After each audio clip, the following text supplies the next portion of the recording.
was his cancer. When he was diagnosed, I was 2 months pregnant with our 4th child. And he said to me, honey, I can't feel my legs anymore. I said, what do you mean you can't feel your legs? He says, they're numb. And I said, we need to go to the emergency room.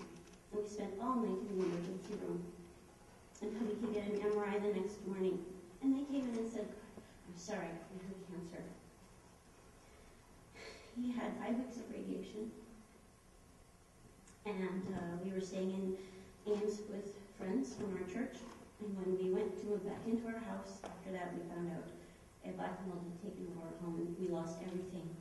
We moved to Ames. And he seemed to be doing okay, but not really getting any better. And he was in and out of the hospital. And in April of 2008, he collapsed on the floor at home in front of the children. And I had to call 911, being 8 months pregnant. They took him. He was in the ICU. They told me if they didn't start chemotherapy right away, he would be dead within a week or so. It was that far advanced. The drugs that he had for chemotherapy caused neuropathy. They caused horrible nausea. In 8 months, he lost over 100 pounds.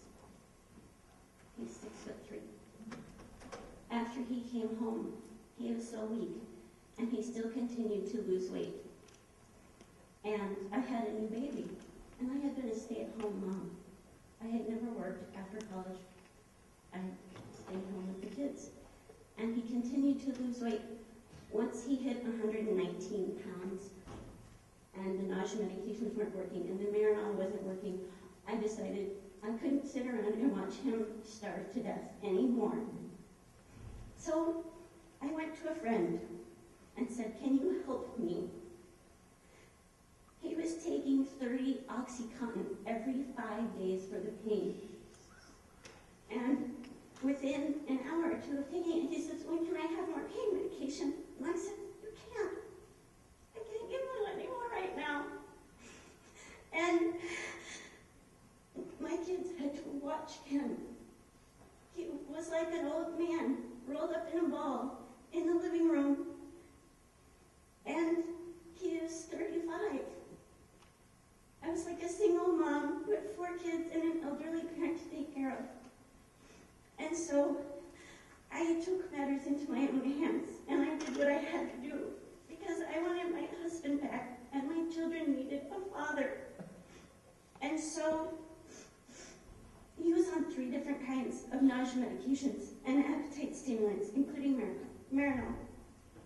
As soon as he took marijuana for the first time, he ate a meal, and not just a bite, but he ate a full-size meal for an adult. And he didn't throw up anymore. And he even laid down, and he wasn't in pain. And he cried, and he says, why is this so wrong?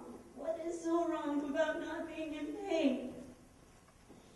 And I said, I don't know. I don't know.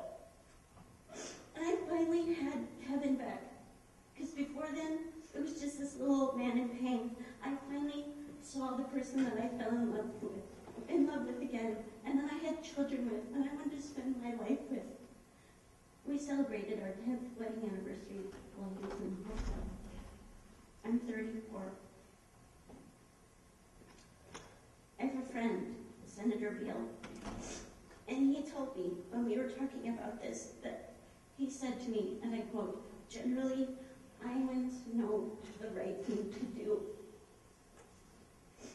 We trust our doctors with heroin and opium derivatives, amphetamines, and they use cocaine during heart surgery. I think we can trust them with some marijuana. And for those of you who would say, well, what about children? What are we going to do? What about the children? Well, responsible parents teach their children not to take medicines that they don't need.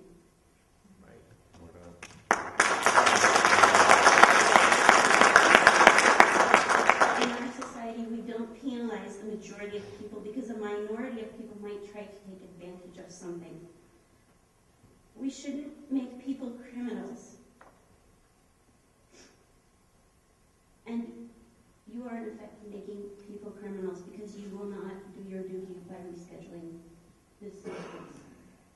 My daughter has something she'd like to say. Her name is Morgan. Her name is Morgan and she's 10. I think that marijuana should be a medicine for everyone to use if they really need it. I don't think anyone would take it if they didn't need it. Marijuana is a really good painkiller. It helps you sleep and it relieves nausea. My dad was very sick for a really long time, and some of the medicines they gave him didn't really help at all with any of those things. A lot of them just made them worse. The Constitution says we have a right to life, liberty, and the pursuit of happiness.